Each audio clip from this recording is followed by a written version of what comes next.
puji dan syukur senantiasa kita panjatkan kepada Allah Subhanahu wa taala.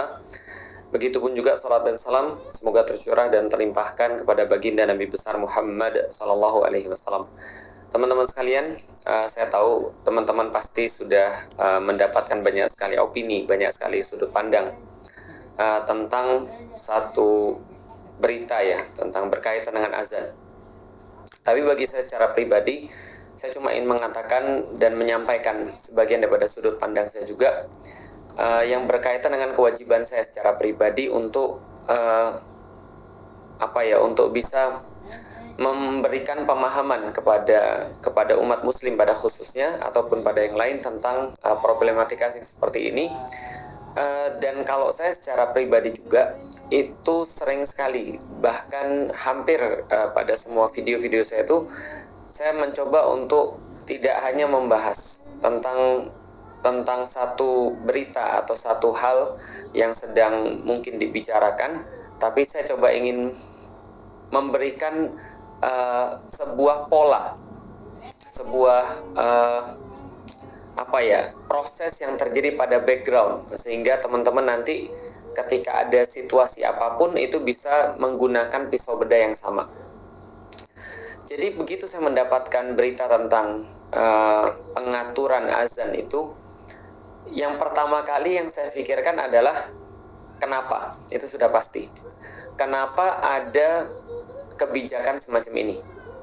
Kok bisa ada kebijakan semacam ini? Karena kalau kita bahas tentang kenapa, kita biasanya akan mendapatkan banyak sekali insight, banyak sekali proses yang kita perlukan untuk membahas lebih dalam tentang sesuatu. Jadi setelah kita memahami faktanya seperti apa, kata-katanya seperti apa, lalu kalau bisa mendapatkan rekamannya, kita mendapatkan satu berita, proses pertama kali yang saya pribadi senang untuk lakukan adalah bertanya, kenapa? Kok dia bisa untuk menelurkan kebijakan semacam ini?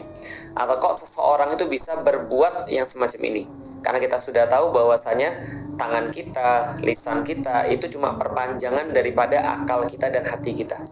Sekali lagi, bahwasanya lisan dan perbuatan itu cuma perpanjangan daripada akal dan hati.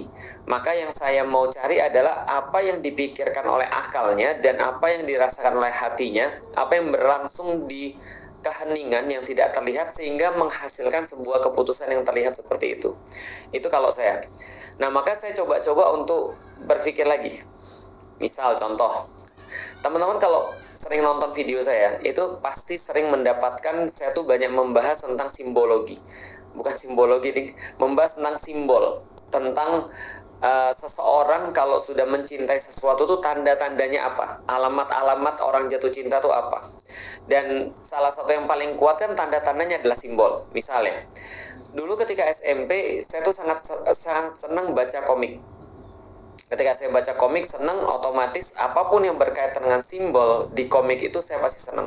Misal, dulu saya baca komik judulnya Neon Genesis Evangelion. Itu satu komik yang ceritanya lumayan bagus, gambarnya juga sangat breakthrough di masanya, dan dia ada satu lambang tuh, satu logo, satu simbolnya daun maple setengah terus tulisan di atasnya Nerf. Itu saya sering gambarin simbol itu dan saya sering jadiin itu sebagai sebuah identitas saya juga, karena untuk nunjukin bahwa saya tuh suka dengan komik yang saya baca. Lebih jauh lagi ketika SD, SMP juga, itu saya punya klub kesukaan basket namanya Chicago Bulls. Ya, semua anak-anak 90-an ya pasti sukanya Chicago Bulls biasanya. Chicago Bulls sama satu lagi adalah Orlando Magic. Itu saya suka, dua klub bola itu. Di catatan-catatan saya, kalau misalnya teman-teman ada di zaman itu dan lihat catatan-catatan saya selalu kemudian gambarin simbol-simbol itu. Chicago Bulls gitu kan, ada bantengnya, terus kemudian Orlando Magic ada bintang-bintangnya gitu ya. Dan saya juga sangat suka gambar logo Superman, S gitu kan ya. Jadi kalau dunia kartun saya suka Superman. SMP, SMA saya sukanya Spider-Man. Maka banyak teman-teman akan mendapatkan logo laba-laba dengan berbagai macam variasi dan versinya. Pada sederhananya, singkatnya adalah orang yang mencintai sesuatu pasti